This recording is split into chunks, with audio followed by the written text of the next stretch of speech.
Justin, how'd you characterize the round today? It was good. It was a good round. I played well. It was. I mean, it's a hard golf course. It was. The wind was all over the place for kind of how it was scheduled to be. So had to adapt to that a little bit. But I mean, the golf course is definitely a lot more receptive than it was, say, Monday or early in the day Tuesday with that heavy rain Tuesday afternoon. But it's still hard. I mean, you have to put the ball in the right spot. I mean, you can have some putts, kind of like I did on two there. You know, I can get it 5 or 6 feet, but you can't even play offense. You know, it's such a quick putt that, you know, I could have played almost a foot and a half of break on that putt if I wanted to, and it's hard to get yourself to trust that sometimes. But you know, everybody has to deal with it, so you just have to kind of be committed and hit the shots. When the wind's kind of all over the place and swirling like you're talking about, what's the most difficult part about this golf course with that kind of wind?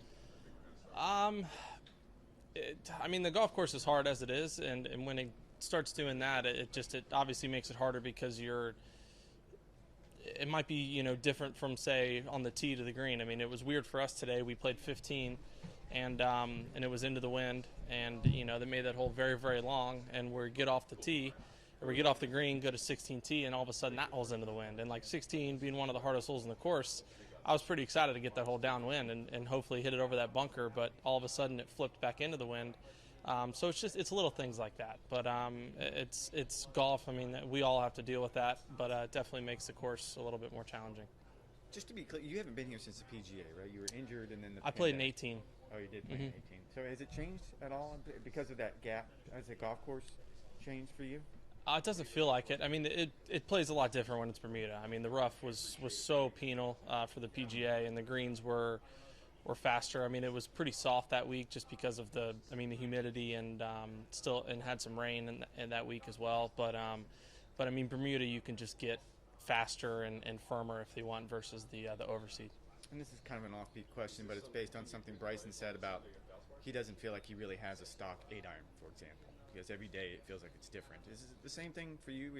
Is your 8-iron always 178, or some days it's 175 and some days it's whatever? I mean, most days it's about what I need it to be. I mean, it's if a stock 8-iron's kind of in that 172, 173 range, and I know if I draw it, I can get more out of it, and if I back foot it, I can get more. But no, I mean, I think a stock shot is a stock shot for a reason, and you should know how far it goes. So it doesn't change on you from day to day? I mean, it does at, say, 6:30 or 7 in the morning, and it's cold and stuff like that. But, I mean, if you give me a 70-degree day and I'm not injured or incredibly sore, then, yeah, I feel like I can hit it within 2 yards about every single day. So another unrelated question. We hear some guys, when they have early tee times, they have to wake up like 4 hours in advance. You're still young.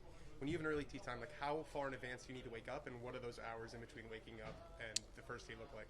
Yeah, I mean, 4 hours before I would have woken up this morning would have almost been yesterday. So Well, that's what Tiger does, so I don't know. Well, Tiger's a weirdo, so I don't really count. He doesn't sleep anyway. But, I mean, I woke up at 4:30 this morning, and that gives me enough time to, wake up, shower, get ready, do a couple things in the room. It takes me about 15 minutes that I usually do, and then I literally come to the course, eat, go see my physio, and start my warm-up. I mean, I'm not a coffee drinker, so it doesn't really get me going. I have some kind of like a little energy electrolytes that I'll drink on the morning tea times. It's my form of coffee, but no, I go to sleep pretty early. I mean, I slept probably 8 to 4:30 last night, so but no, I'm not waking up at 1 or anything. When you wake up, do you scroll your phone like the rest of us, or are you pretty good about just like getting up? Yeah, for sure. I mean, it's weird. I think I like it a lot more in the morning than at night. I think as you're scrolling before you go to bed, it's not good for your eyes, but it's how I wake up. I mean, there's times where, I mean, I'll wake up and just kind of get up right away and turn a light on and I'll get going. But I mean, for the most part, I'll lounge in bed for kind of that 5 or 10 minutes and just kind of get acclimated with the day and then get going.